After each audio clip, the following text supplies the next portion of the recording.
cerita sedikit Saya ambil kopi. Oke, boleh. Siap-siap Pater. Pertama saya tuh ini belajar. Teman-teman handle dulu akun ya, saya ambil kopi. Oke, silakan lanjut kesaksiannya, teman Sony. Oke, baik Frater. Saya belajar Katolik itu mulai dari SMP kelas 2. Karena waktu itu kan orang tua saya itu pendeta dari GPDI. Saya diserahkan ya, jadi pas tadi ini Pater ini memberikan jelasan tentang yang tadi di Borneo itu, kan dia sama-sama kayak saya juga dari Pentakosta, formulanya baptis. Itu saya itu mempertanyakan itu soal ini baptisannya tuh. Kok bisa baptis pada saat ya kayak tadi contohnya Tuhan Yesus dibaptis di Sungai Yordan oleh Yohanes Pembaptis. Di situ saja suara Bapa yang dari surga nyata melalui Roh Kudus. Jadi saya berpikir kok masa kalau Yesus itu Bapa, Yesus itu Anak sekaligus dengan Roh Kudus, kok masa dalam waktu yang rentan mereka bisa sama ini bisa menjadi satu.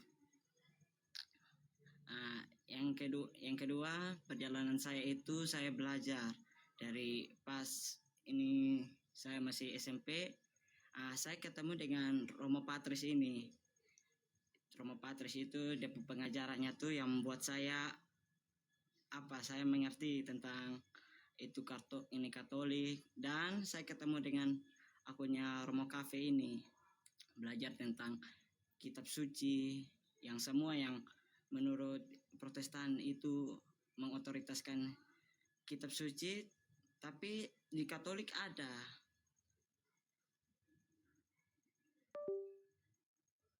Dan baru-baru juga saya baru dibaptis tanggal 14 Maret ini di Paroki Santa Maria Assunta.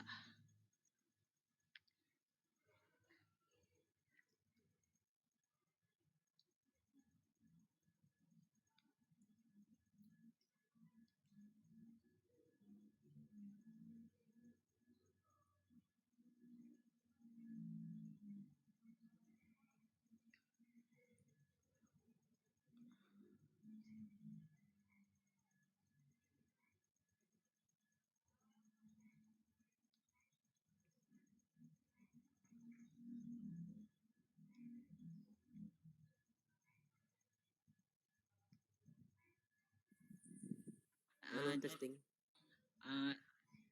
Oke, Farate, saya lanjut ya. Jadi pada saat itu ya lanjut. Saya itu pada saat masuk ke Katolik itu, perjuangan saya juga ini ini berat. Pada saat kan saya ini kan mulai masuk ke Katolik nih pada saat saya kelas 2 SMK. Saya masuk ke 2 SMK itu saya mencari sendiri. Saya coba-coba tanya ke teman saya, tapi teman saya yang Katolik dia tidak mengerti. Saya yang kembali yang mengajarkan dia ini. Yang kedua, pada saat saya sudah masuk ke Katolik itu, teman-teman saya yang Protestan itu mereka seringkali sangat banyak ini suka ini intimidasi, rasis begitu tuh. Dan juga dari sapu mama itu dia pertama tidak terima saya kalau untuk saya masuk Katolik, karena kita kan keluarga dari Protestan yang ketal sekali itu, tidak tidak mempercayai Bunda Maria sebagai tabut perjanjian. Kemarin kan saya juga pernah menceritakan Maria itu sebagai Bunda Allah dan dia juga sebagai tabut perjanjian. Karena kita ini gerejanya tuh tabernakel di gereja lama saya. Jadi saya kan belajar tentang istilah-istilah itu tentang tabernakel yang yang isinya tuh apa-apa saja. Ternyata di dalam Bunda Maria itu ada. Tapi saya punya tante, saya punya mama itu mereka tidak percaya, mereka anggap saya itu sudah tersesat.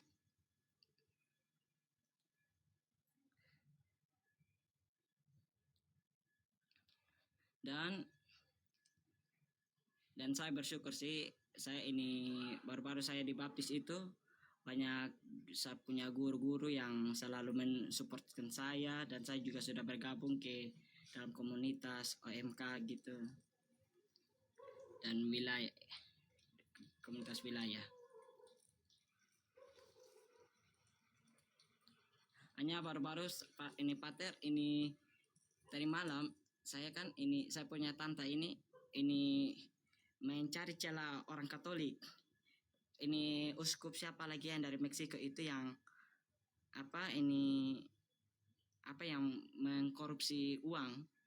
Nah, itu mereka ini mencari celah itu yang mengatakan bahwa Katolik itu masa ini dia agama, kalau bilang agama yang betul, nah kenapa suka korupsi? Kami bilang, jadi beta bilang itu bukan ajarannya ya salah, tapi orang-orangnya ya salah. Mereka seputan tuh bilang Sony bisa tetap omong. Berarti tahan dulu di situ. Berarti Petrus menyangkal atau tidak? Betul, saya juga pernah kasih ajarkan yang bilang Petrus. Thomas percaya atau tidak percaya, Thomas? Dia ragu-ragu atau tidak? Thomas ragu-ragu atau tidak? Ragu-ragu. Yohanes dengan Yakobus mau minta tempat pertama atau tidak? Mau minta tempat pertama. Berilah di samping kiri kanan dalam kerajaanmu ketika engkau datang sebagai raja. Iya. Ambisi tentang kedudukan. Tetapi apakah itu Yesus mengusir mereka? Kau jangan jadi rasul lagi. Atau Yesus membimbing, mendampingi mereka untuk jadi orang baik. Jadi rasul yang baik. Iya, Pater. Bisa mengerti? Bisa mengerti, Pater. Yesus bilang, jadi ikutilah yang diajarkan, tetapi jangan ikut cara hidup mereka. Iya, Pater. Nah, jadi saya juga jelaskan begitu. Jadi kemarin saya punya on juga. Pokoknya ini mengatakan bilang, saya itu tidak terima lagi dengan perjanjian lama. Saya itu ikut pegangan perjanjian baru. Jadi beta bilang di ini BPOM nih. Nah, begitu robek itu perjanjian lama tuh ikut perjanjian baru sah. Beta bilang kan besok ke sama ke Martin Luther robek 7 kitab lagi. Mereka bilang bagaimana? Nah, kemarin om tuh kayaknya hampir stroke saya omong begitu tuh. Pokoknya mereka, jadi kan saya bilang ini banyak pendeta-pendeta terkenal, The King Adas, Estra Soru, MYM. Mereka kan ini yang memprotes Katolik. Saya bilang itu mereka tuh orang ahli teologi. Tapi pada saat ini mereka omong Katolik, orang Katolik diam. Pada saat muncul Romo Patris, baru satu orang yang muncul. Itu satu Protestan saja sudah ketar-ketir.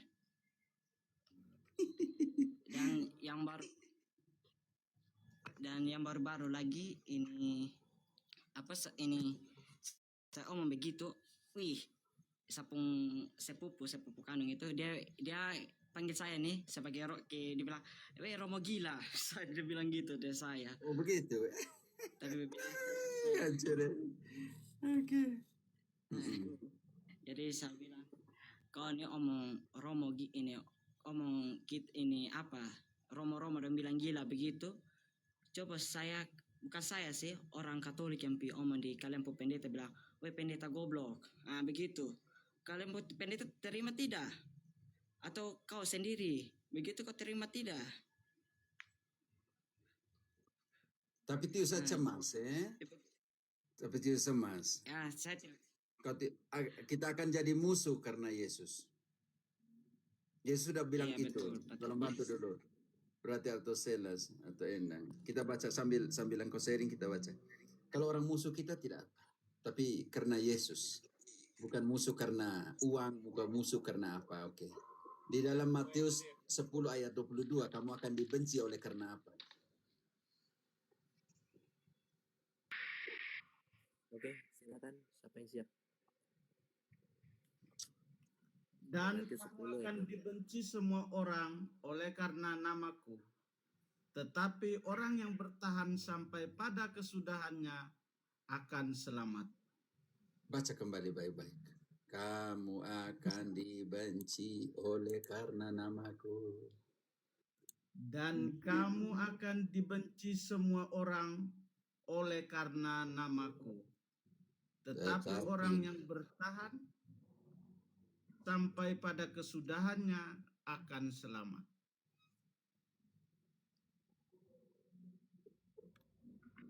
Galatia 4 ayat 16.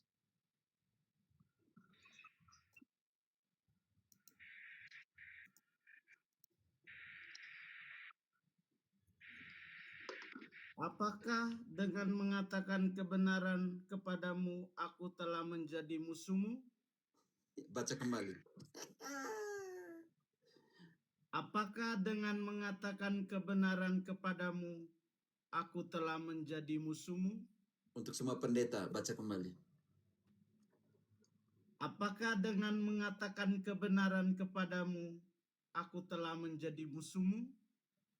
Dengar itu pendeta-pendeta. Apakah dengan mengatakan yang benar kepadamu, aku akan menjadi musuh? Aku telah menjadi musuh. Ya Pater, ini pada saat saya kan Lanjut. katakan menurut ajaran gereja Katolik, karena menurut gereja Katolik kan itu benar secara itu sudah fakta lah, yang maksudnya sudah benar. Kenapa banyak orang Protestan itu selalu menolak dan selalu memprintir dengan ayat-ayat kitab suci, mengatakan bahwa orang yang kita katakan tuh menurut ajaran gereja Katolik itu sudah benar, tapi dia bilang soalnya itu putar balik, kalian ke Roma itu sudah tipu itu. Putar balik di mana? Itu pokoknya yang maksudnya yang menurut kita kan sudah kasih tunjuk nih fakta tentang Maria di Kanun Tanpa Noda, dan saya sudah kasih tunjuk. Mereka ya itu omong kosong, itu hanya ikut ini tradisi manusia. Tapi itu yang bilang tentang apa ya, ini perjamuan kudus yang Tuhan secara nyata datang, ini secara nyata tuh hadir dalam perayaan Ekaristi. Nah itu mereka tuh tidak percaya itu sebagai simbol. Yang Yesus bilang benar-benar dagingku, benar-benar makananku. Mereka bilang simbol, artinya mereka lawan sendiri siapa? Lawan sendiri Tuhan Yesus. Oke, sekarang kita lihat bandingkan Bunda Maria. Di dalam kitab suci Yesus katakan, pohon yang baik akan menghasilkan buah yang baik. Kita baca dulu Matius.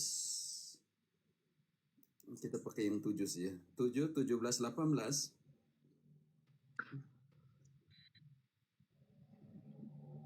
Kita lihat nanti buah yang baik. Bagaimana kalau Yesus datang dari pohon yang tidak baik, yang berdosa. Demikianlah tiap pohon yang baik menghasilkan buah yang baik. Sedang pohon yang tidak baik menghasilkan buah yang tidak baik. 18. Tidak mungkin 18. pohon yang baik itu menghasilkan buah yang tidak baik, ataupun pohon yang tidak baik itu menghasilkan buah yang baik. Pohon yang baik menghasilkan buah yang baik. Sani, pohon yang baik menghasilkan buah yang baik. Sekarang apa kata Santa Elizabeth? Lukas 1 ayat 42. Apa kata Santa Isabel? Baca dari 41.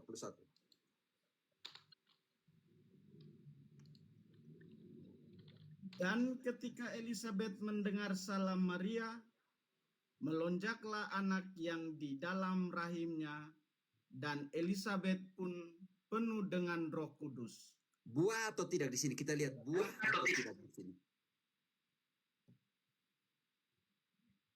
Lanjut. Melonjaklah anak yang di rahimnya. Lalu berserulah dengan suara nyaring, diberkatilah engkau di antara semua perempuan, dan diberkatilah buah rahimmu. Pohon yang baik menghasilkan buah yang baik. kalau Maria berdosa melahirkan Yesus yang Berdosa. Kalau Maria tidak berdosa, maka terpujilah buah rahim. Turun ke ayat 35.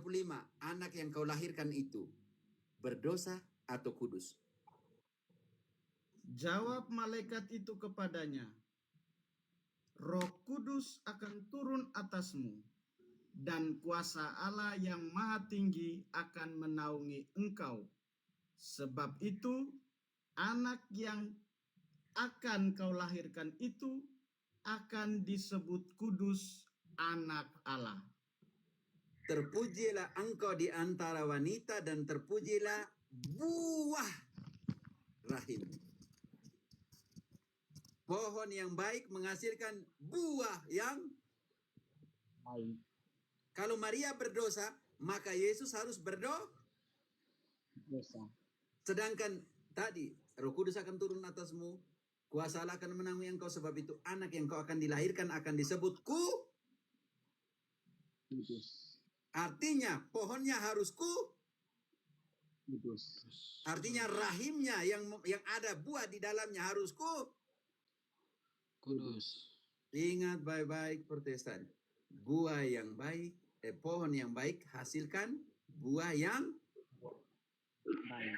Tidak mungkin pohon yang tidak baik menghasilkan buah yang Tidak baik.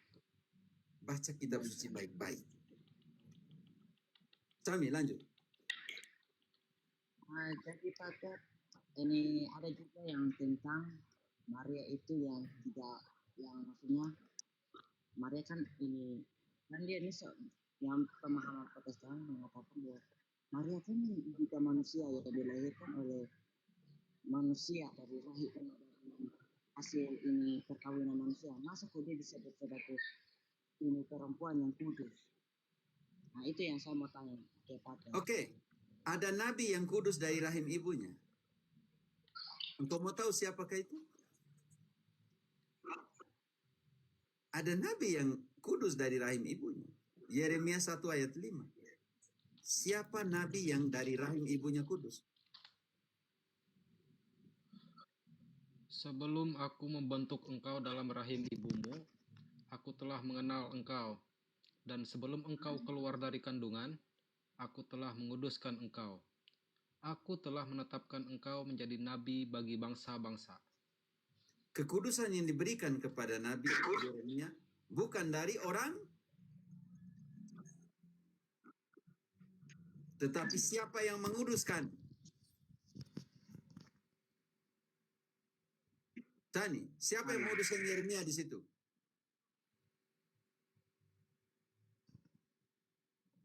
Ini Tuhan. Allah sendiri. Bayangkan Nabi sebesar Elia aja kudus dari rahim ibunya.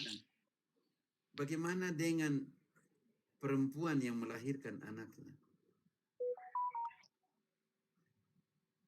Sani, pendeta-pendetamu pergi ke tanah suci? Saya heran, maksudnya Sani, engkau ikut alur dulu pertanyaan, sebentar engkau jawab.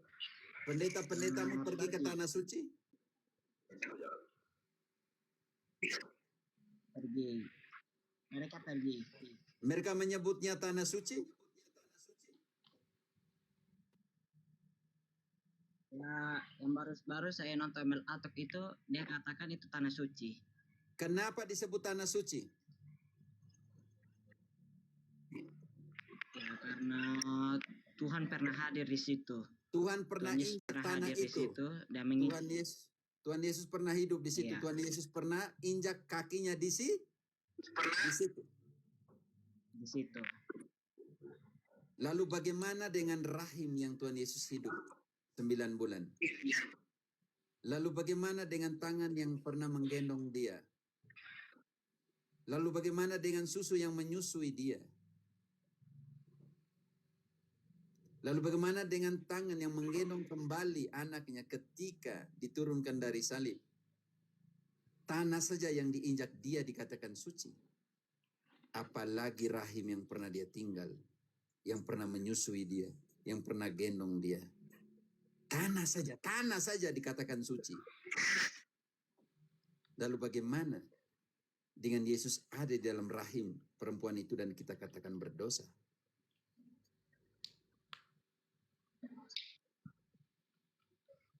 Begitulah Pak. Pokoknya kalau Protestan sudah omong tentang Maria pasti ketar-ketir. Contohnya, Tani, kalau Yesus datang dan duduk di kursi di kau punya rumah, malam hari ini di kau mama rumah, contoh di kau punya orang tua rumah, kursi itu kamu mau duduk lagi atau tidak? Ya tidak, itu sebagai kenang-kenangan karena itu Tuhan sendiri yang akan duduk. Yang duduk. Tidak, suci. Tuhan Yesus pernah datang di situ, duduk di situ. Lalu kenapa Bunda Maria yang di dalam rahimnya, dia mengandung? Kita lihat sekarang, kalau dia ada di dalam orang itu tidak berdosa dan dia menghapusi dosa orang itu. Sangat jelas. Baca 1 Yohanes 3 ayat 5.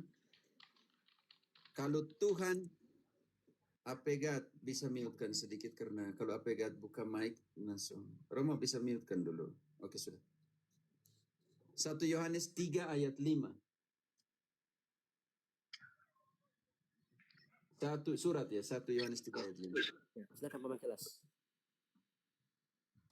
Dan kamu tahu bahwa ia telah menyatakan dirinya supaya ia menghapus segala dosa dan di dalam dia tidak ada dosa. Tahan dulu.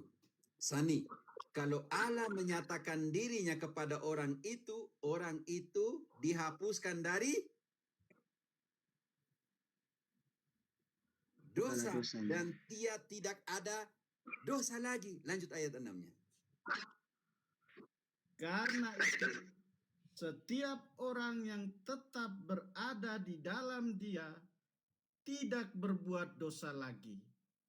Setiap orang yang tetap berbuat dosa tidak melihat dan tidak mengenal dia. Kita nih masih berjuang supaya ada di dalam siapa? Selas? Berada di dalam dia. Kita masih berjuang supaya ada di dalam siapa? Berada dalam dia. Supaya tidak berdosa lagi. Tetapi siapa yang ada di dalam Maria? Menurut Lukas 1 ayat 35, siapa yang ada di dalam Maria? Tritunggal Maha Kudus. Baca kembali. Bukan hanya Yesus. Tritunggal Maha Kudus. Jawab malaikat itu kepadanya, Roh Kudus akan turun atasmu. Pribadi pertama, tandur. Pribadi pertama, Roh Kudus akan turun atasmu. Pribadi kedua, kuasa Allah yang Maha Tinggi akan menaungi engkau. Bapa. Ketiga, sebab itu anak yang akan kau lahirkan itu akan disebut kudus, anak Allah. Pribadi ketiga dalam Tritunggal Maha Kudus. Siapa yang ada di dalam Bunda Maria? Celos. Sani, siapa yang ada dalam Bunda Maria? Allah Tritunggal. Itu pun masih kita katakan dia berdosa? Tidak. Iya, Protestan, tukang protes. Kita posisi omong ini, mereka tidak percaya.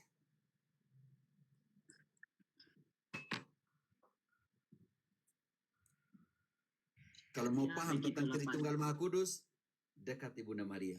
Revelasi Tritunggal Maha Kudus. Sebelum kita mengerti dalam pembaptisan Yesus, Roh Kudus turun atasnya dalam bentuk merpati dan suara Allah. Dia sudah ada di pribadinya. Siapa? Di dalam pemberitaan kelahiran. Roh Kudus turun atasmu, kuasa Allah akan menaungi engkau. Sebab itu anak yang akan kau lahirkan akan disebut kudus, anak Allah. Siapa yang sudah ada di Maria? Sani, siapa yang ada di dalam Bunda Maria? Allah Allah itu sendiri. Dan berapa pribadi yang mengatakan itu? Roh Kudus akan turun atasmu, kuasa Allah akan menaungi engkau. Sebab itu anak yang kau lahirkan akan kau lahirkan disebut kudus anak Allah. Siapa? Berapa pribadi yang ada di dalam Bunda Maria? 3 pribadi dalam satu hakikat. Roh Kudus akan turun atasmu, kuasa Allah akan menaungi engkau. Siapa yang turun atas Maria? Roh Roh Kudus. Kudus. Kuasa Allah yang menaungi Maria, siapa? Kuasa apa? Bapa. Kuasa Allah. Allah. Bapa. Dan anak yang akan kau lahirkan, siapa yang disebut kudus? Itu Yesus Kristus. Yesus. Tuhan kita. Bayangkan kehadiran Tritunggal Maha Kudus dalam seorang yang mereka katakan berdosa. Sedangkan di Yohanes, baca kembali Yohanes 1 Yohanes 3 ayat 5. Kalau dia merevelasikan, menyatakan dirinya, orang itu tidak berdosa. 1 Yohanes 3 ayat 5 dibaca dulu. Dan kamu tahu bahwa ia telah menyatakan dirinya supaya ia menghapus segala dosa, dan di dalam dia tidak ada dosa. Kalau dia merevelasikan dirinya ke orang itu dengar protesan. Tidak akan berdosa. Ayat 6-nya. Kita ini berjuang berada dalam Yesus supaya jangan berdosa. Tetapi Tritunggal Maha Kudus ada di dalam Bunda Maria dan kita mengatakan dia berdosa. Aduh. Karena itu,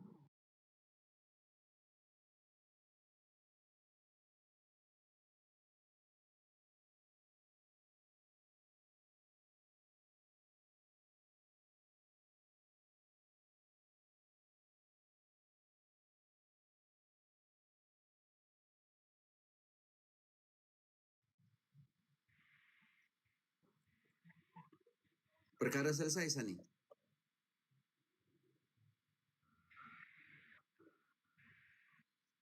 Perkara selesai. Baik, Pater.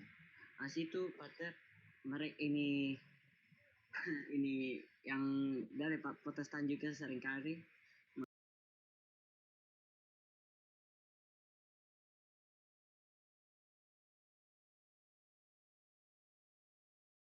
tulang, masa dong bisa mendoakan kita. Oke. Dan Bagi kita, mengatakan, sudah Sani. Bagi kita, mereka sudah mati. Tapi bagi Tuhan, mereka tidak akan mati. saya mengerti itu juga. Oke. Saya mengerti. Bagi kita, dari sudut pandang kita mereka mati. Orang mati, kita selalu bilang orang mati. Sekarang dari sudut pandang Yesus, mereka yang menurut kita mati itu hidup atau tidak? Yohanes 11 ayat 25. Hidup. Setelah ini Sani kita ke cinta ya. Supaya baku ganti sedikit. Siap-siap, Pater. Teman-teman jangan marah karena dia dari Protestan. Jadi begitu banyak hal yang dari Protestan itu harus dimurnikan. Jadi jangan hakimi, jangan apa. Karena memang susah ya. Orang datang dari sana dengan situasi konsepnya seperti itu.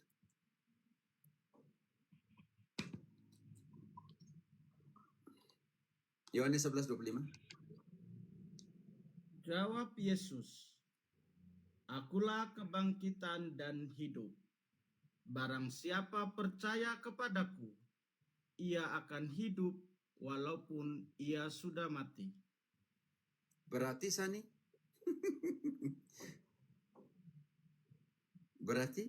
Ini ayat waktunya di mereka, tapi mereka sana percaya. Oke, sekarang mereka bilang kita harus jelaskan orang mati itu masih bisa omong dengan Tuhan Allah atau tidak. Engkau bisa mengerti? Kalau Yesus bilang, yang percaya kepadaku, akulah kebangkitan dan hidup. Yang percaya kepadaku walaupun sudah mati tetap hidup.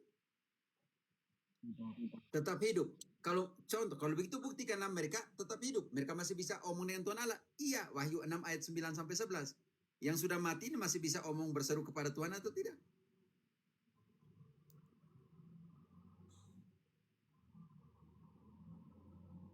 Wahyu 9. Wahyu 6 ayat 9. Wahyu 6. Dan ketika anak domba itu membuka meterai yang kelima, aku melihat di bawah mezbah jiwa-jiwa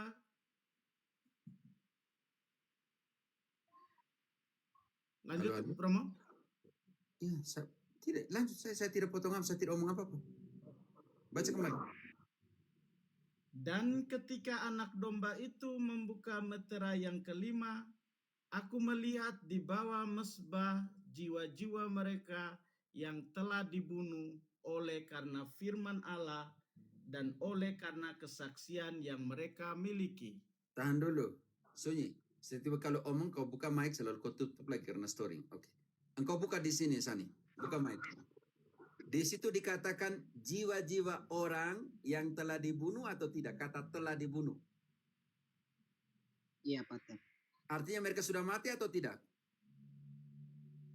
Mereka telah mati. Mereka mati ada dua alasan. Karena Injil dan karena kesaksian tentang Yesus. Yesus. Oke. Sekarang lanjut sedikit. Selas. Mereka berseru atau tidak?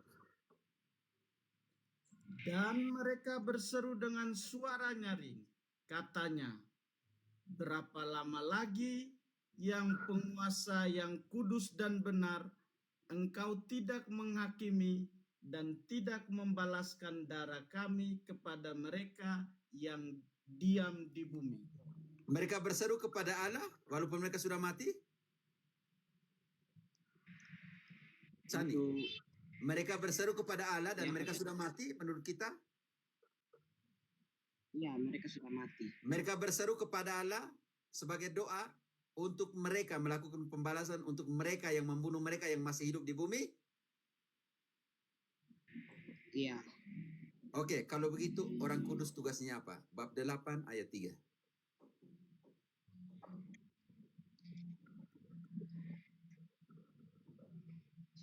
Maka datanglah seorang malaikat lain, dan ia pergi berdiri dekat mezbah dengan sebuah pendupaan emas. Dan kepadanya diberikan banyak kemenyan untuk dipersembahkannya bersama-sama dengan doa semua orang kudus di atas mezbah emas di hadapan tahta itu. Sani, sekarang kau bisa mengerti bahwa orang mati membawakan doa-doa kita ke hadapan Allah? Oh, iya, Pater. Ini Karena sama- itu kita harus berdoa untuk mereka. Karena tugas mereka mendoakan kita, kita mendoakan mereka. Karena tugas kita mendoakan untuk semua orang. Kalau ada saudaramu yang meninggal dan dosanya tidak membawa kematian, engkau harus berdoa untuk dia. 1 Yohanes 5 ayat 16.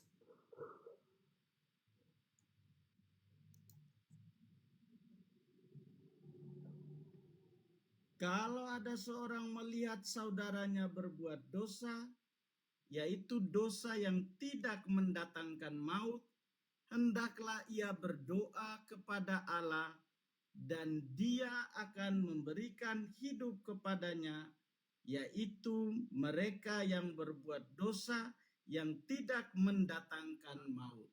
Tahan dulu. Kenapa tahan dulu sebentar. Tahan dulu. Sani, kenapa kita tahu bahwa mereka sudah mati? Karena dengan doa-doa kita kepada Allah, Allah memberikan mereka hidup. Lanjut. Jelas. Ada dosa yang mendatangkan maut, tentang itu tidak kukatakan bahwa ia harus berdoa. Untuk yang sudah di neraka tidak bisa lagi. Bisa mengerti, Sani? Untuk dosa-dosa yang mendatangkan maut, tidak bisa lagi berdoa untuk mereka. Berarti engkau berdoa untuk mereka yang telah meninggal. Urusannya Tuhan mau taruh di mana. Ingat bahwa jika ada saudaramu berdosa dan dosanya tidak membawa kematian, maka tugasmu adalah berdoa kepada Allah supaya Allah beri mereka hidup. Yaitu dosa yang tidak membawa kematian. Bagi teologi Protestan, semua dosa membawa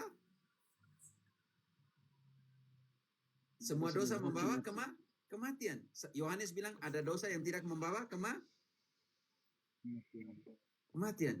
Mau ikut yang mana nih? Pendetamu atau Rasul Yohanes, murid yang terkasih? Pakai Yohanes sih.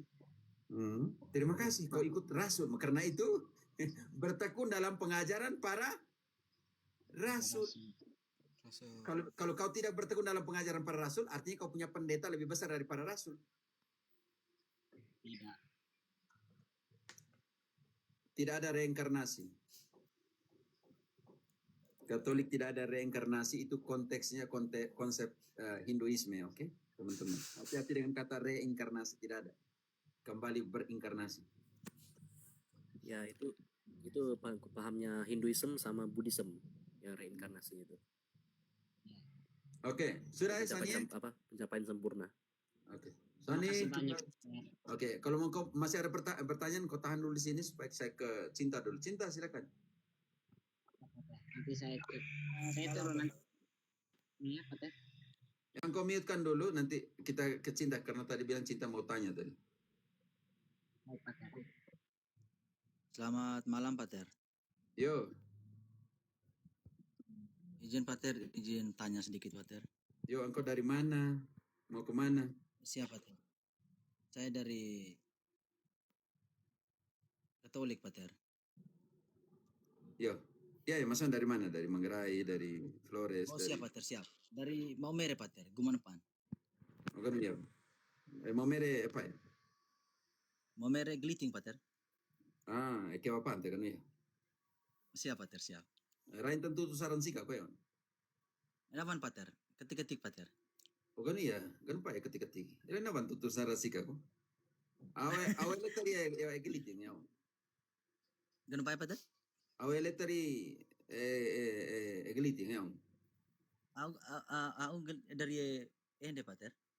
Oh, lahir ketende kan ya. Hanya papa mama dari gilitin kan ya. Lahir Maumere, Pater. Hanya dari Ende. Iya di au tutur saran sika ketik-ketikan pak kau awe. Takut hala di, Pater. Apa iba ko? Oke. Au di hanya mama atau mau mere di nawan tutur saran sika au di asli giliting di lerain tuturan saran sika Siap, lancar siap. lupa ko. Lapa moro, Pater. Lapa moro, Oke. Pater. Oke. Siap, Pater. Ini pertanyaan pakai bahasa Indonesia po, Pater, ya? Ya, pakai bahasa Indonesia kah? Oi, Pak Romo Afgan nih. Oke. Ya. Saya mau masuk mau Siap. bahasa mama punya jadi. Silakan. Ini pertanyaan saya tentang konsep pengajaran, Pater, Hmm. yang berhubungan dengan apakah Alkitab bisa menafsirkan dirinya sendiri, Pater? Karena Tidak dalam bisa. konteks analogi iman, kitab suci adalah penafsir terbaik bagi dirinya sendiri, Pater. Analogi iman, engkau bantu dulu. Frater bantu dulu KGK 114 supaya bisa baca dari 112. Itu yang namanya kita namakan KGK prinsip dasar 112. hermeneutik, isi dan keseluruhan. Satu ayat dibangun oleh keseluruhan kitab suci. Tapi pertanyaan saya di sini Cinta, siapa yang mengkoneksikan itu? Bisa mengerti? Kitab suci bilang tidak. Kau lari ke sana, kau lari ke sini. Tidak, butuh magisterium. KGK 112. Oke. 112. 111 mungkin bagus, Pater. Ya, silakan dari 112 pokoknya sampai 14 saya butuh. 111, 112, 113, 114. Nanti sampai di analogi. Oke, baik. Ya. 111. Oleh karena kitab suci diilhami, maka masih ada satu prinsip lain yang tidak kurang pentingnya guna penafsiran yang tepat. Karena tanpa itu kitab suci akan tinggal huruf mati saja. Ingat itu, Cinta. Kalau tanpa prinsip yang akan diberikan di sini, maka kitab suci akan menjadi huruf mati. Lanjut. Akan tetapi kitab suci ditulis dalam Roh Kudus dan harus dibaca dan ditafsirkan dalam roh itu juga. De Verbum, artikel 12 paragraf 3. Oke, tahan dulu di situ. Penafsiran kitab suci. Untuk penafsiran, sesuai dengan roh. sebelum kita kunci mati di penafsir utama adalah siapa, Cinta?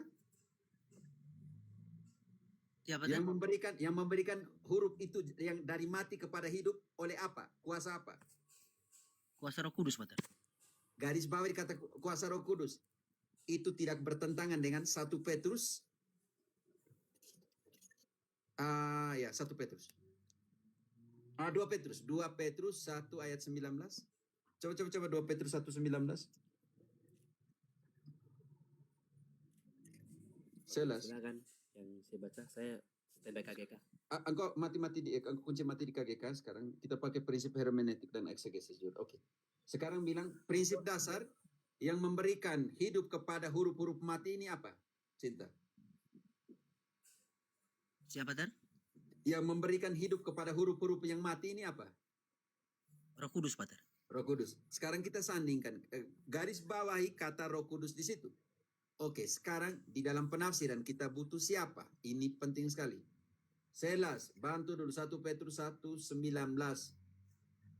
Siap. Dengan demikian, kami makin diteguhkan oleh firman yang telah disampaikan oleh para nabi. Alangkah baiknya kalau kamu memperhatikannya, sama seperti memperhatikan pelita yang bercahaya di tempat yang gelap, sampai fajar menyingsing dan bintang timur terbit bersinar di dalam hatimu. Sekarang ayat 20, penting sekali, pelan-pelan. Yang Firman terutama Tuhan, harus firman Tuhan adalah pelita. Ini penting sekali. Firman Tuhan adalah pelita. Sekarang, bagaimana kita memahami itu? Kita butuh apa? Ayat 20. Yang terutama harus kamu ketahui ialah bahwa nubuat-nubuat dalam kitab suci tidak boleh ditafsirkan menurut kehendak sendiri. Sebab tidak pernah nubuat dihasilkan oleh kehendak manusia, tetapi oleh dorongan Roh Kudus orang-orang berbicara atas nama Allah. Sekarang garis bawah tadi, orang-orang berbicara atas nama Allah oleh karunia tuntunan Roh Kudus. Sekarang kalau begitu Roh Kudus itu diberikan kepada siapa? Melalui apa? Oke, segala perintah kita. Kisah 1 ayat 2, konsentrasi sekarang di kisah. Bagaimana menjelaskan surat Petrus tadi. Bahwa penafsiran itu harus ada punya penafsir utama, yaitu yang memberikan hidup kepada huruf-huruf mati. Yang memberikan hidup kepada apa yang kita baca. Bisa mengerti? Butuh karunia Roh Kudus. Sekarang kita harus tahu bahwa Roh Kudus diberikan, Yesus memberikan kepada para rasul apa dan oleh apa. Oke. Sampai pada hari ia terangkat, sebelum itu ia telah memberi perintahnya oleh Roh Kudus kepada rasul-rasul yang dipilihnya. Oke, garis bawahi, memberikan segala perintahnya kepada para rasul oleh apa, Cinta? Engkau hidupkan mic, jangan supaya nanti buka mic lama terlalu. Oleh Yesus memberikan segala perintah kepada para rasul oleh Roh Kudus. Oleh Roh Kudus. Sekarang cara pemberian Roh Kudus, kuasa itu melalui apa? Kisah 8 ayat 18. Suka-suka tidur tadi malam Roh Kudus datang?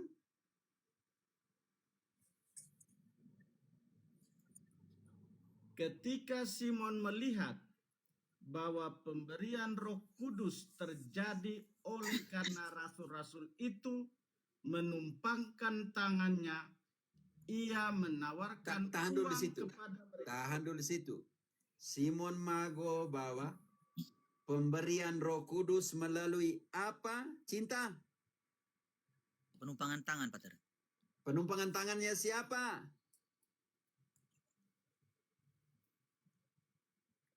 Baca kembali. Bukan yang satu. Di situ ada jamak di situ. Ketika Simon melihat bahwa pemberian Roh Kudus terjadi oleh karena rasul-rasul itu menumpangkan tangannya, ia menawarkan uang kepada mereka. Tahan dulu. Cinta, engkau harus paham di situ. Untuk tafsir kitab suci tadi menurut Petrus harus melalui karunia Rasul Roh Kudus, Pater. di 1 Petrus tadi, melalui Roh Kudus. Sekarang segala perintahnya Yesus di dalam Kisah 1 ayat 2 diberikan kepada para rasul melalui Menumpangkan tangan, Pater. melalui Roh Kudus. logika baik sebentar. Saya kembali format kembali Siap, ke Pater. posisi chip untuk berpikir. Di dalam 1 Petrus tadi sangat jelas 1 ayat 20. Penafsiran kitab suci itu, nubuat-nubuat itu melalui kuasa Roh Kudus, Pater. Roh Kudus. Segala perintah Yesus berikan kepada para rasul melalui Para rasul, Pater. segala perintah Yesus punya diberikan kepada para rasul melalui Menumpangkan tangan, Pater. belum sampai penumpangan tangan. Segala perintah, bukan segala kuasa. Segala perintah dari Yesus diberikan kepada para rasul melalui Roh Kudus, Pater. Roh Kudus. Sekarang kita harus pertanyaan kita, siapa punya yang lagi berisik ini? APG, tolong bisa, kalau tidak Romo engkau tidak bisa mute kan kau punya mic ini. Dulu lah. Maaf, sudah berisik dari saya mute tidak bisa. Maaf Romo. Segala perintah diberikan kepada para rasul melalui Roh Kudus. Sekarang Roh Kudus, pertanyaan harus muncul. Kalau begitu, pemberian Roh Kudus itu yang kita mimpi tadi malam, langsung Roh Kudus datang, kita joget-joget Roh Kudus turun, atau melalui apa Roh Kudus diberikan? Yang tadi ayat tadi. Kisah 8 ayat 18. Pemberian Roh Kudus melalui penumpangan tangannya siapa? Baca kembali. Ketika Simon melihat bahwa pemberian Roh Kudus terjadi oleh karena rasul-rasul itu menumpangkan tangannya, ia Garis menawarkan bawahi, artinya Roh Kudus diberikan melalui penumpangan tangannya siapa? Para rasul, Pater. Para rasul. Oke, sekarang Simon Mago mau beli. Apa kata Simon Mago?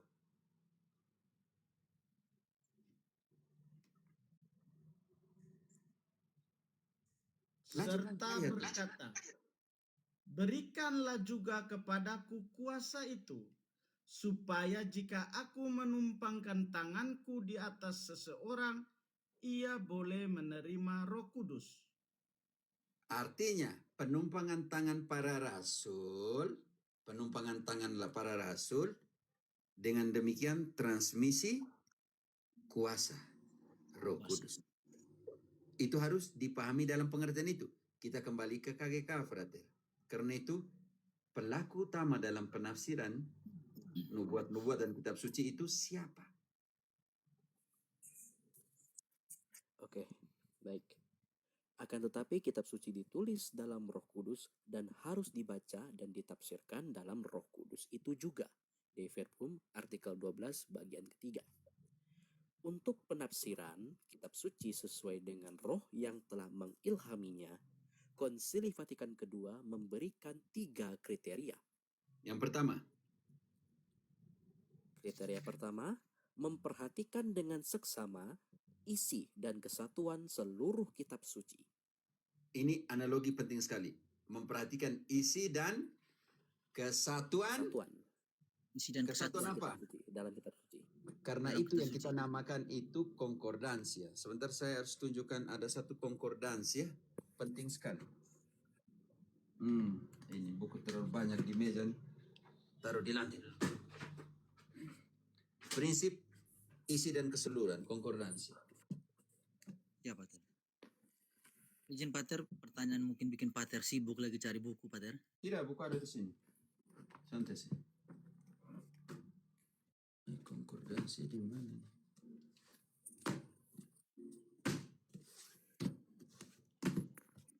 Prinsip dasar Sambil tercari ini saya ambilkan saja yang punya saya ya. Meskipun ini punya Proti, sebentar ya. Nah, yang ini. Konkordansi di mana nih? Ada di sini tapi di mana tuh konkordansi? Prinsip isi dan keseluruhan. Karena itu engkau harus paham apa itu konkordansi. Konkordansi itu satu ayat dibangun oleh keseluruhan kitab suci, dan seluruh kitab suci membangun satu ayat. Makanya prinsip dasar, oh ya ini konkordansi, tetapi ini perjanjian baru saja. Ini konkordansi perjanjian baru. Satu kata dibangun di ini seluruh. Lihat saja contohnya. Kalau kita omong tentang gereja, ayat semua tentang gereja itu di mana? Keliling semua, oke? Itu namanya isi dan keseluruhan. Oke, kita omong tentang eklesiologi, muncul pertama eklesiologi di Matius 16 ayat 18. Dari eklesiologi dari 16-18, aku akan mendirikan gerejaku. Kata kunci gereja ini mulailah dibangun dari perjanjian lama sampai Wahyu. Maka di situ prinsip dasar, prinsip dasar isi dan keseluruhan. Satu, oke, frater. Yang kedua, makanya ayat tidak bisa berdiri sendiri. Contohnya, ayat tidak bisa berdiri sendiri. Kita langsung pakai pembanding. Selas, engkau bantu Yesaya 16, Yesaya 7 ayat 14 contoh.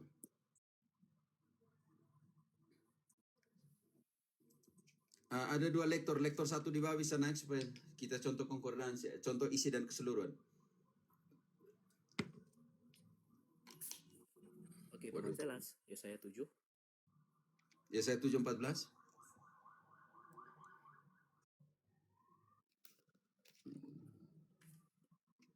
Bantu dulu, Frater. Sebab itu, Tuhan sendirilah yang akan memberikan kepadamu suatu pertanda. Sesungguhnya seorang perempuan muda mengandung dan akan melahirkan seorang anak laki-laki, dan ia akan menamakan dia Immanuel. Wow, perempuan muda. Matius 1 ayat 23. Sesungguhnya anak darah itu akan mengandung dan melahirkan seorang anak laki-laki, dan mereka akan menamakan dia Immanuel, yang berarti Allah menyertai kita. Tapi wanita muda, perempuan itu, perawan itu belum punya nama di sini. Bisa mengerti, Cinta? Dia belum punya nama di sini. Namanya ada di mana? Lukas 1 ayat 26. Itu yang kita beri isi dan keseluruhan. Oh, belum lagi Jaja engkau bantu di Selas, engkau di Lukas 1 ayat 26. Jaja engkau lari di Galatia 4:4 atau tidak Galatia. Sekarang kita ke Lukas 1 ayat 26. Wanita di Matius tidak sebut nama perempuan muda itu. Cinta, engkau bisa mengerti. Sekarang isi dan keseluruhan kau harus bongkar. Cinta, engkau bisa mengerti sekarang di sini. Prinsip dasar, isi dan keseluruhan. Oke, sekarang di Matius belum punya nama. Perempuan muda itu belum punya nama. Sebelum kita temukan namanya di Lukas, kita ke Galatia 4:4. Galatia 4:4.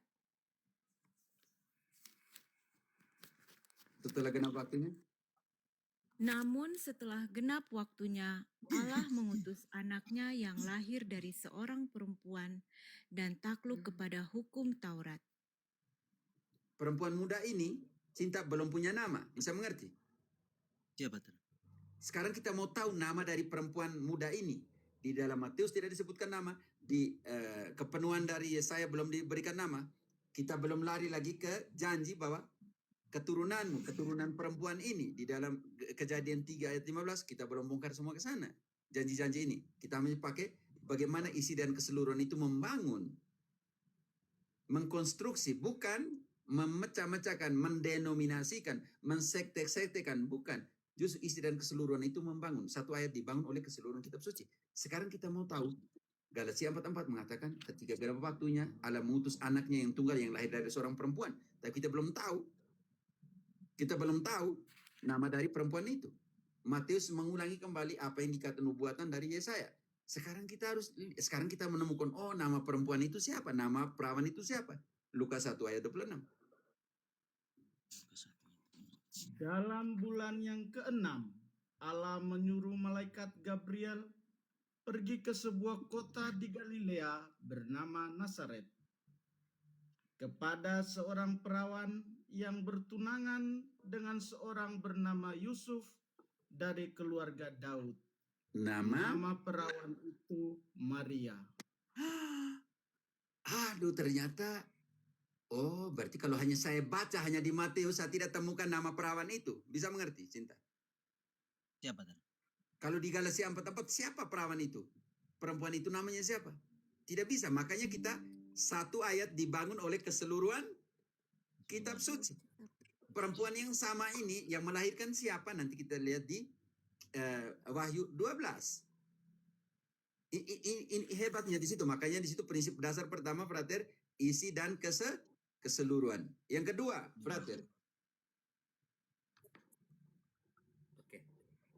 Bagian yang kedua, membaca kitab suci dalam terang tradisi hidup seluruh gereja.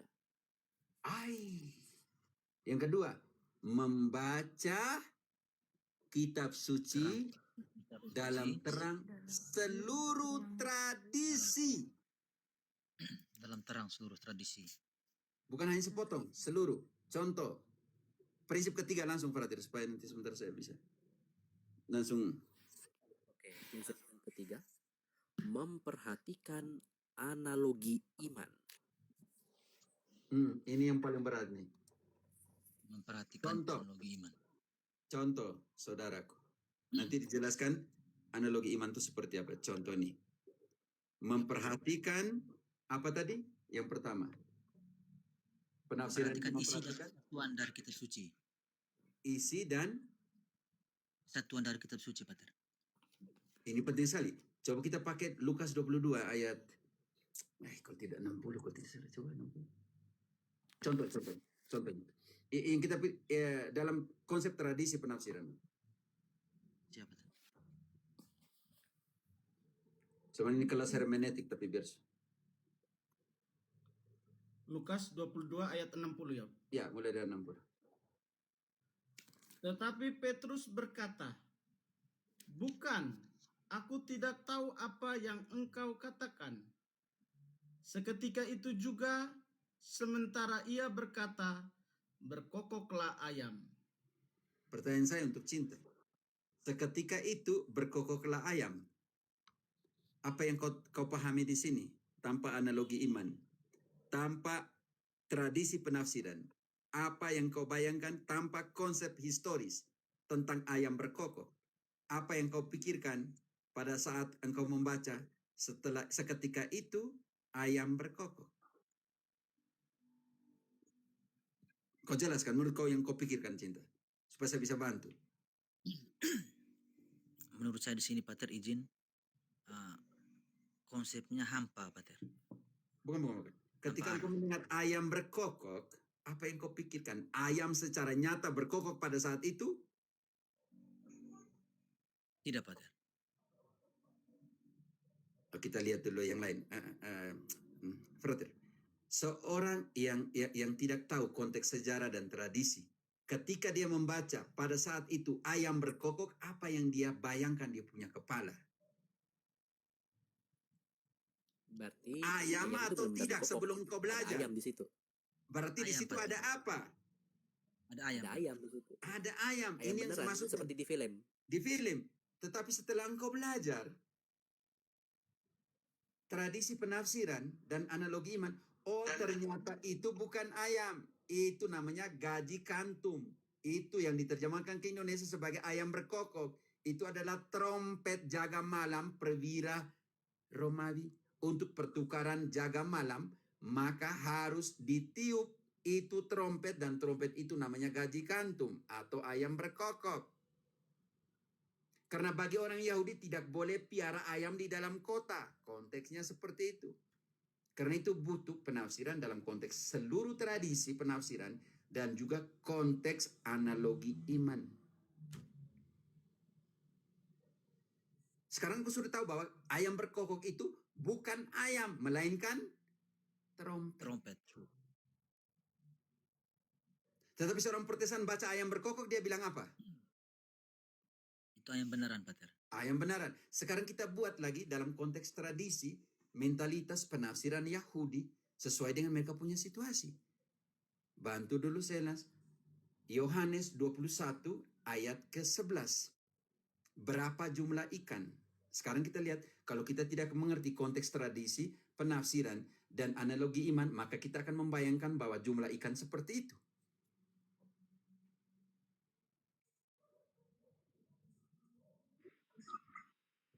Pater, maaf Pater, saya izin turun ya karena Oh iya, sudah Sanya, oke.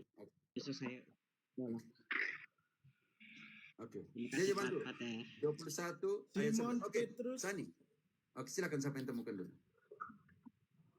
Simon Petrus naik ke perahu, lalu menghela jala itu ke darat, penuh ikan-ikan besar, 153 ekor banyaknya, dan sungguh pun sebanyak itu, jala itu tidak koyak.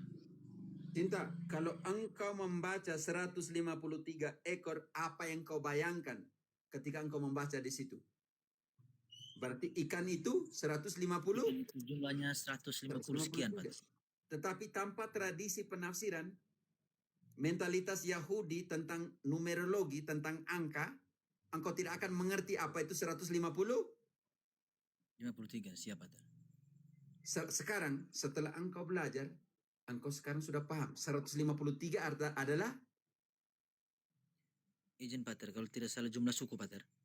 153 adalah jumlah semua ikan yang ada di laut. Bagi orang Yahudi. Artinya ketika Petrus menghitung 153, dia ingat kembali pembaharuan janjinya sebagai penjala manusia. Semua manusia harus dijala. Jala. Karena seluruh, di dalam Lukas 10 contohnya, Yesus mengutus rasul-rasul, berapa rasul? Berapa murid yang diutus? 70. Kenapa 70? Dalam konteks mentalitas orang Yahudi dalam perjanjian lama, 70 adalah keturunan anak-anaknya Nuh. Artinya seluruh suku di atas dunia. Semua bangsa di atas dunia ini, dari keturunan Nuh itu, Sem dan adiknya, kakaknya itu, adalah 70 bangsa atau suku. Makanya ketika Yesus mengutus 70 murid artinya dia pergi utus ke seluruh dunia. Karena itu butuh yang namanya hermeneutik, pendasaran teori eksegesis, hermeneutika 2 prinsip dasar, yaitu yang kita namakan isi dan keseluruhan yang pertama. Yang kedua adalah konteks penafsiran seluruh tradisi gereja. Dan yang ketiga adalah konteks apa yang kita bilang? Yang konteks ketiga tadi, perhatian? Memperhatikan analogi iman. Analogi iman. Kalau digunakan itu numerologinya, mentalitas penafsirannya, sebelum, sesudah, dan sekarang seperti apa. Karena itu tidak main-main. Frater, lanjut. Nanti kau baca sendiri prinsip hermeneutika yang disitu, langsung ke 114, Frater. Panjang nanti. Oke. Memperhatikan analogi iman. Dengan Yang analogi 114 iman nya, dimaksudkan 114. hubungan kebenaran-kebenaran iman. Ya, hubungan kebenaran. Itu 114, 123 hubungannya 114 kemana? di bawahnya. Contohnya begitu. Ayam berkokok, kebenaran imannya seperti apa? Yang dimasukkan konteks historis seperti apa? 114 sudah selesai. 116, Frater. Oke. Sesuai dengan tradisi tua, arti kitab suci itu bersifat ganda, arti harfiah dan arti rohani. Yang terakhir ini dapat saja bersifat alegoris, moralis, atau anagogis. Iman, harapan, Kesamaan dan yang mendalam dari kasih. empat arti ini Ingat, menjamin. Frater, penting Kasih. sekali.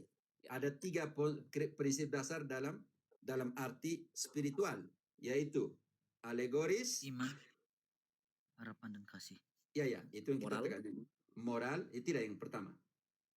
Hmm. Spiritual itu punya 3 konsep, Ya, yaitu alegoris, moralis, Alegoris, moralis, dan anagogis. anagogis. Ini penting sekali. Iman, harapan, dan kasih. Prinsip dasar. Makanya ada penjelasan selanjutnya, Frater. Setelah itu alegoris, moralis, dan itu penjelasannya seperti apa? Oke, kesamaan yang mendalam dari 4 arti ini menjamin kekayaan besar bagi pembacaan kitab suci yang hidup di dalam gereja. Arti harafiah adalah arti yang dicantumkan oleh kata-kata kitab suci dan ditemukan oleh eksegese yang berpegang pada peraturan penafsiran teks secara tepat. Begitu Cinta. Arti Jadi, rohani berikutnya. Ya. Arti rohani. Berkat Harafiah sekarang arti rohani. Yang 3 punya konsep, alegoris, moralis, dan moralis, Anagogis. anagogis. Oke, sekarang arti spiritual, arti rohani.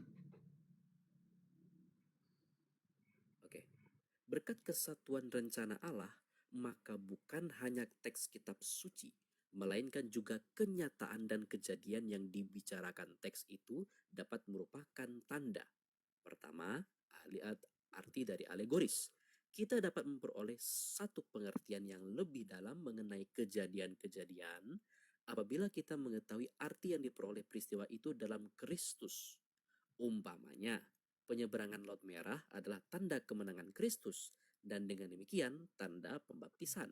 Kutipannya dari 1 Korintus 10 ayat 2. Lalu Lanjut, arti moralis, kejadian-kejadian yang dibicarakan dalam kitab suci harus mengajak kita untuk melakukan yang baik. Hal-hal itu ditulis sebagai contoh atau teladan bagi kita sebagai peringatan. 1 Korintus bab 10 ayat 11. Dan juga dibandingkan dengan Ibrani bab 3 ayat 1 sampai bab 4 ayat 11. Itu arti moralis. Sekarang anagogis. Arti yang ketiga adalah anagogis. Kita dapat melihat kenyataan dan kejadian dalam artinya yang abadi, yang mengantar kita ke atas, ke tanah air abadi atau anagoge dalam bahasa Yunani-nya.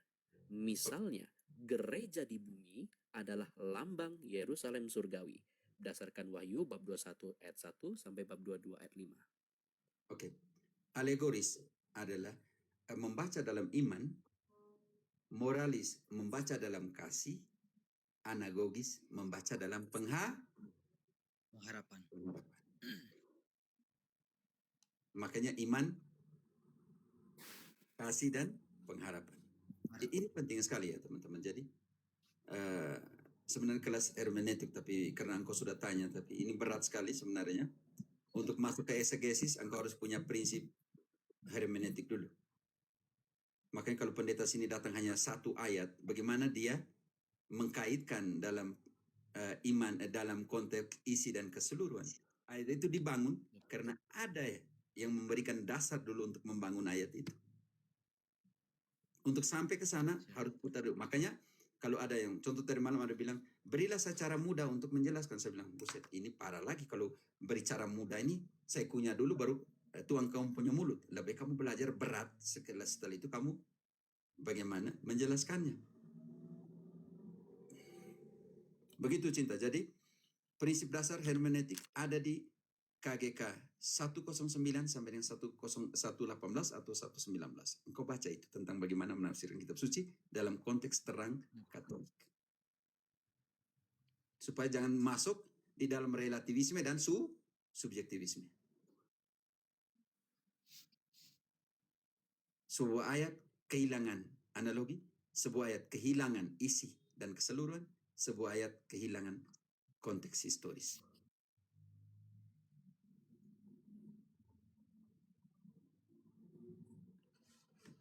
Begitu Cinta. Siapa tuh? Lagi 8 menit. Sudah bisa mengerti kira-kira seperti penjelasan yang mungkin tidak terlalu terstruktur, tetapi membantu kita untuk memahami bagaimana konteks. Tidak bisa menafsirkan suka-suka karena itu butuh Roh Kudus, tetapi Roh Kudus dicurahkan melalui apa? Tidak bisa main asal jatuh saja Roh Kudus dari langit, Roh Kudus bisik. Jangan main dengan Roh Kudus. Berdosa kepada Roh Kudus. Yesus bilang yang dosa kepada Roh Kudus tidak bisa diampuni, baik di sini maupun di sana. Jadi jangan main gila dengan situ. Apalagi mau beli Roh Kudus melalui penumpangan tangan. Siapa? Begitu, teman-teman. Oke. penggaman Pater. Yo, belajar lah. Kita sama-sama belajar jadi seperti itu. Oke, teman-teman yang lain.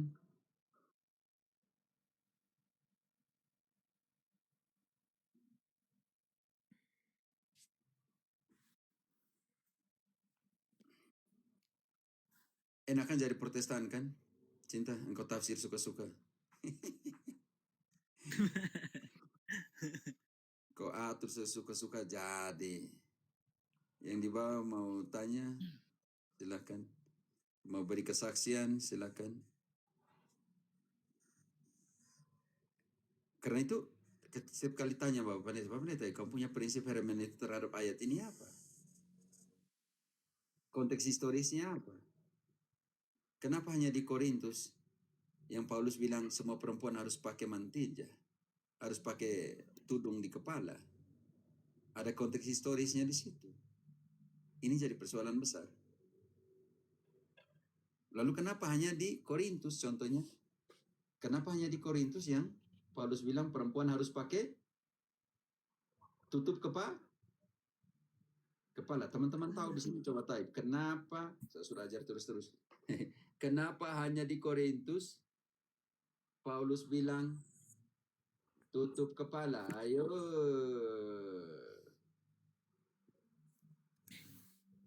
Karena Type di bawah. Yang tahu di atas silakan.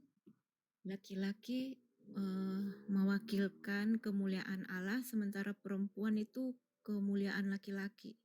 Pokoknya kau tafsir suka-suka. Oke. Atur saja. Tidak apa. Berani-berani. Salah kita nanti perbaiki. Tidak apa. Oke. Yang di bawah. Taib. Kenapa perempuan harus pakai tutup kepala?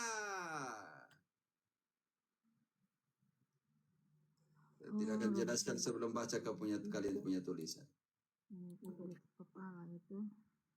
Izin Pater. Kita lihat. Oke. Engkau bilang tadi kemuliaan di apa? Perempuan botak, kan? Izin Pater, lo pemoro Pater. Pertanyaan saya tadi Pater, mohon izin. Tidak. Bukan, kita hanya sama contoh setelah itu kau komen. Kira-kira kenapa perempuan harus tutup kepala itu? Contoh kecil. Menghindari pencabulan, perempuan bakti, biar rambutnya nggak basah karena hujan.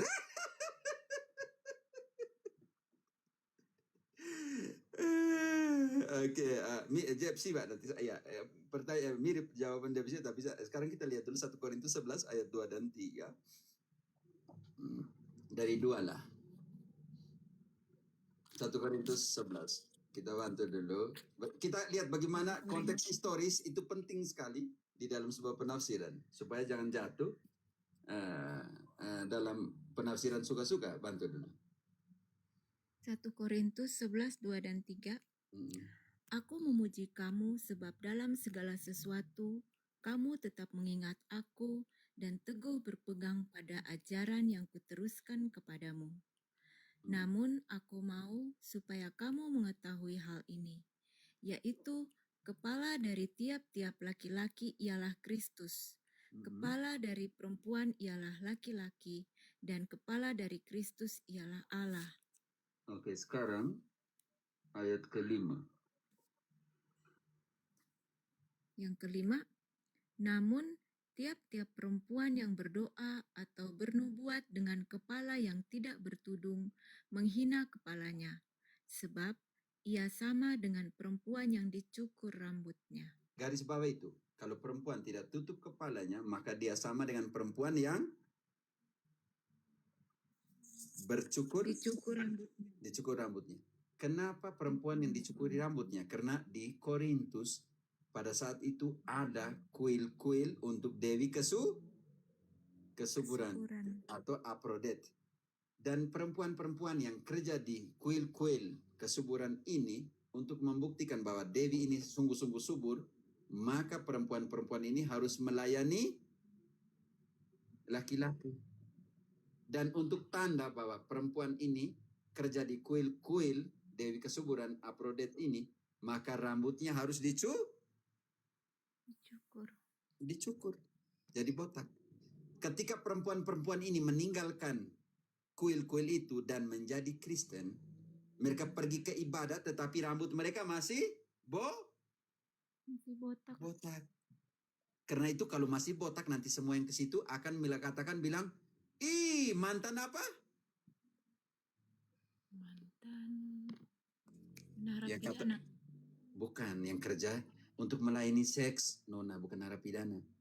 Di kuil-kuil itu perempuan-perempuan ini dibotak, dicukur rambutnya, supaya dibedakan dari perempuan yang lain, karena perempuan-perempuan ini yang kerja di kuil kesuburan, Dewi Kesuburan itu harus melayani seks. Makanya kalau mereka tidak tutup kepalanya, maka ketika mereka bertobat dan tidak tutup kepalanya, ya mereka pergi ke ibadat tiap hari Minggu. Contohnya nanti ada di Korintus juga bahwa tiap-tiap hari Minggu, tiap-tiap hari pertama dalam minggu mereka pergi ibadat. Karena itu kalau mereka tidak cukur rambutnya, orang akan mengatakan langsung mereka itu apa? Mantan pelayan seks.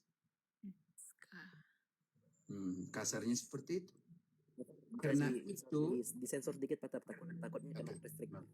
Karena itu maka Paulus menjaga martabat perempuan ini sangat besar secara moralnya. Makanya kita di situ masuk ke dalam penafsiran moral. Paulus menggunakan konsep itu, konsep kasih. Maka disuruhlah perempuan-perempuan harus tutup kepalanya supaya jangan terjadi penghinaan dan perendahan martabat mereka perempuan-perempuan yang sudah bertobat dan sekarang sudah jadi Kristen. Itu begitu. Makanya konteks historis itu penting sekali. Coba engkau tanya seorang pendeta dia tafsir bagaimana ayat ini. Hancur. Makanya konsep penting sekali dalam konteks historis, kontekstual dalam sebuah teks, dalam sebuah ayat, dalam sebuah perikop. Begitu cinta. Oke, saya beri contoh supaya bisa pahami kita yang ada di room ini. Ya, Pater. Tadi engkau mau komen sesuatu tadi. Ya, Pater. Izin, Pater. Saya izin bicara sedikit, Pater. Jadi korelasi saya mau makan siang, cepat. Oh, siap, Pater, siap. Jadi korelasi dari pertanyaan saya tadi, Pater, karena maraknya saksi Yehova dan karismatik yang memberikan pengajaran, Pater. Oke. Menjadi kesedihan umum bahwa kita yang pastor-pastor Katolik tidak mau ajar. Kita tidak mau mewartakan. Karena kita tidak mau mewartakan, maka orang pergi cari guru-guru sesat. Menyenangkan telinga mereka. 2 Timotius 4 ayat 3. Ayat 3 dan 4. Begitu maraknya guru-guru palsu ini. Dan orang pergi cari dengar mereka punya pengajaran untuk kasih senang mereka punya telinga. Bantu dulu 2 Timotius 3 ayat 2 Timotius 4 ayat 3 dan 4. 2 Timotius 4 ayat 3 dan 4.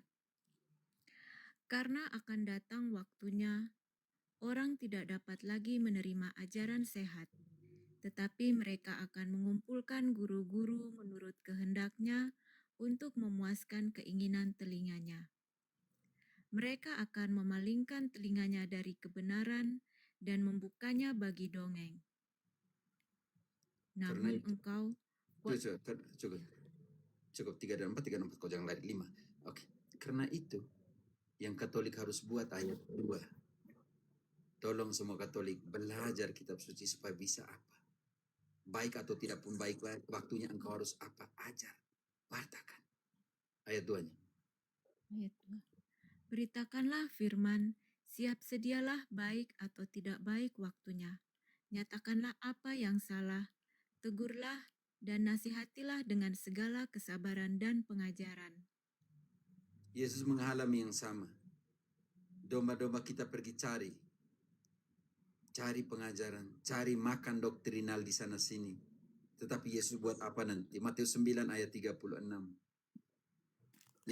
Yesus mengalami bahwa orang-orang seperti domba tanpa gembala. Tapi Yesus buat apa nanti? Matius 9:36. Melihat orang banyak itu, tergeraklah hati Yesus oleh belas kasihan kepada mereka, karena mereka lelah dan terlantar seperti domba yang tidak mempunyai gembala. Apa yang dibuat oleh Yesus untuk domba yang tidak gembala ini? Mereka cari sana sini. Yesus mengajar, mewartakan firman pertama. Mengajar mereka. Ayat 35. Yesus berkeliling ke seluruh kota dan desa. Ia mengajar dalam rumah-rumah ibadat mereka dan memberitakan Injil Kerajaan serta menyembuhkan orang-orang dari segala penyakit dan kelemahan. Tolong pastor-pastor Katolik, suster-suster, frater-frater, awam-awam, mengajar. Mengajar kitab suci, belajar kitab suci. Karena meneliti ayat-ayat kitab suci supaya tahu yang benar itu yang mana. Kisah 17 ayat 11. Tolong. Kita meneliti dari tadi ayat-ayat itu supaya kita tahu yang benar itu seperti apa. Bukan menggunakan ayat-ayat untuk kepentingan janji iman, persepuluhan, untuk ini buah sulung. Tidak. Supaya kita tahu yang benar itu seperti apa. Kisah 17 Ayat 11. ayat 11. Orang-orang Yahudi di kota itu lebih terbuka hatinya daripada orang-orang Yahudi di Tesalonika, karena mereka menerima firman itu dengan segala kerelaan hati, dan setiap hari mereka menyelidiki kitab suci untuk mengetahui apakah semua itu benar demikian. Banyak pastor Karena uskup yang tidak cukup. Banyak pastor uskup yang tidak setuju kalau kita jelaskan seperti ini. Karena banyak juga pastor-pastor terjebak dalam relativisme. Tidak enak dengan mereka. Kau tidak akan mewartakan yang benar kalau begitu. Kau tidak akan mewartakan yang benar. Firman omong seperti apa. Ada yang bilang tidak perlu baca kitab suci. Tidak perlu ayat-ayat kitab suci. Lalu engkau berharap dengan Protestan, kau mau ngomong apa?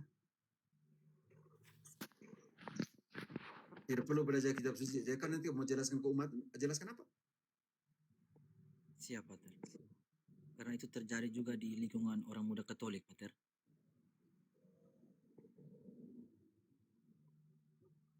Makanya kadang kita salahkan umat yang kita pergi cari doktrin ke sana sini, karena mereka tidak dibekali dengan doktrin Katolik. Tidak pernah diajari kitab suci sesungguhnya seperti apa. Tidak pernah dibaca sama-sama dengan mereka.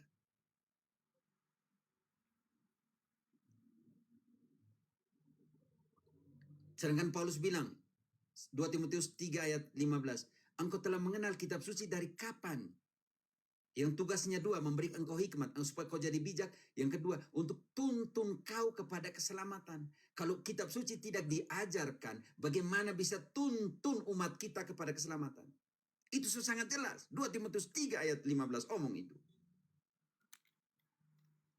2 Timotius 3 ayat 15. Ingatlah juga bahwa sejak kecil engkau sudah mengenal kitab suci yang dapat memberi hikmat kepadamu dan menuntun engkau kepada keselamatan melalui iman kepada Kristus Yesus.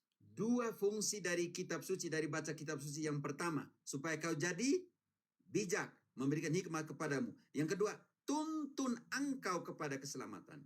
Tetapi jangan lupa ayat 14. Harus diajarkan oleh magisterium. Jangan suka-suka. Namun hendaklah engkau tetap berpegang pada kebenaran yang telah engkau terima dan yakini, dengan selalu mengingat orang yang telah mengajarkannya kepadamu. Ingat magisterium, ingat siapa yang ajarkan kebenaran kepadamu. Dan jangan lupa tradisi suci, ayat ke-16, tulisan-tulisan yang diilhami. Banyak tradisi suci kita itu punya 4 fungsi. Paulus omong tentang 3 pendasaran iman. Magisterium, kitab suci, dan tradisi. Baca ayat 16 supaya memahami bahwa tradisi-tradisi penulisan yang diilhamkan oleh Tuhan berguna untuk 4 hal. Seluruh kitab suci diilhamkan Allah dan bermanfaat untuk mengajar, untuk menyatakan kesalahan, JJ, untuk engkau pakai TB2 atau Ya. di situ pasti. TB2, iya. Ganti kitab, tidak ada kitab suci. Di situ dia bilang bahasa asli tulisan-tulisan yang diilhami, tidak ada kitab suci di situ. Ini yang bahaya sekali, karena itu di sini mau masukkan sola scriptura, berbahaya sekali. Bukan kitab suci, teman-teman. Di situ tulisan-tulisan yang diilhami, bukan kitab suci. Kitab suci sudah di ayat 15. Siap. JJ, ganti kitab suci dengan tulisan-tulisan yang diilhami. Yang saya pakai TB1 ya. Yo, brother. Saya pakai TB1, Pater. Segala tulisan yang diilhamkan Allah memang bermanfaat untuk mengajar, Kedua, untuk menyatakan kesalahan, 3, untuk memperbaiki kelakuan, 4. dan untuk mendidik orang dalam kebenaran. Protestan tidak punya tradisi, maka tidak punya 4 poin ini. Kehilangan, Protestantisme kehilangan 4 fungsi dari tradisi. Yang itu pun kalian mau selalu ikut. Yang kehilangan 4 poin dari tradisi-tradisi lisan, tradisi-tradisi tertulis yang diilhamkan oleh Allah, berfungsi untuk apa, brother? Mengajar. Mengajar. Yang kedua, Mengajar, memperbaiki kesalahan, ketiga, memperbaiki kelakuan, menyatakan kesalahan, keempat, menuntun, mendidik orang dalam mendidik kebenaran. Protestantisme kehilangan tradisi, kehilangan 4 fungsi dari tradisi itu. Didik orang dalam kebenaran, mengatakan yang salah. Kesian, Protestantisme buka mata kalian. Menolak 4 fungsi dari tradisi penting sekali. Tulisan-tulisan yang diilhami. Jangan bilang itu kitab suci, karena kitab suci di ayat 15.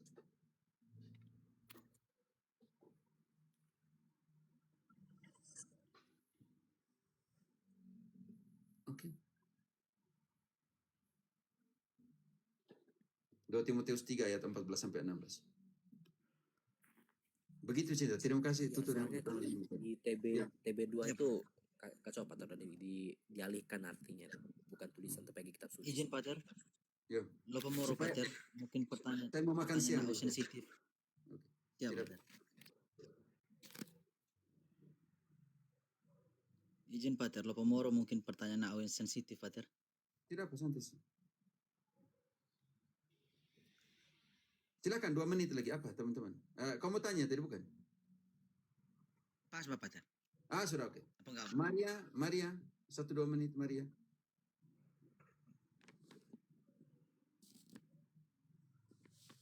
Oke, Maria tidak tanya. Oke, betul. Selas, terima kasih.